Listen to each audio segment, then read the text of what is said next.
ಇಂದು ಶ್ರೀ ತಾಯಿ ಕಿಕ್ಕೇರಮ್ಮನವರ ದಿವ್ಯ ಸನ್ನಿಧಿಯ ಮುಂಭಾಗ ಇರುವ ಬನ್ನಿ ಮರದ ಸುತ್ತ ಸ್ವಚ್ಛತೆಯನ್ನುಗೊಳಿಸಿ ರಬ್ಬರ್ ಮೆಸ್ಸನ್ನು ಅಳವಡಿಸಿ ಸ್ವಚ್ಛತೆಯನ್ನು ಕಾಪಾಡಲು ವ್ಯವಸ್ಥಿತವಾಗಿ ಜೋಡಣೆ ಮಾಡಲಾಗಿದೆ.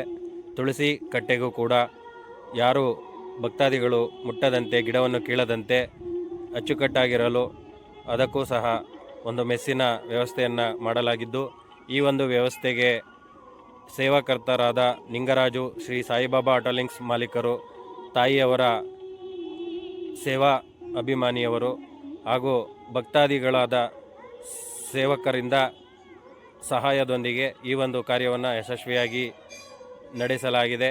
ಭಕ್ತಾದಿಗಳು ದಯವಿಟ್ಟು ತಾಯಿಯವರ ಸನ್ನಿಧಿಯ ಮುಂಭಾಗ ಇಟ್ಟಿರುವ ಸ್ವಚ್ಛತಾ ಡಬ್ಬಗಳಲ್ಲಿ ಕಸವನ್ನು ಹಾಕಿ ಹಾಗೂ ಈ ಒಂದು ಬನ್ನಿ ಮರ, ತುಳಸಿ ಮರವನ್ನು ಮುಟ್ಟದೆ ದೂರದಿಂದ ಪ್ರದಕ್ಷಿಣೆಯನ್ನು ಮಾಡಿ ಅದರ ಮುಂಭಾಗ ಅಥವಾ ಅಕ್ಕಪಕ್ಕದಲ್ಲಿ ದೇವರ ಫೋಟೋಗಳನ್ನು ಇಡುವುದಾಗಲಿ ಅಥವಾ ಗಲೀಜು ಮಾಡುವುದಾಗಲಿ ಮಾಡಬಾರದು.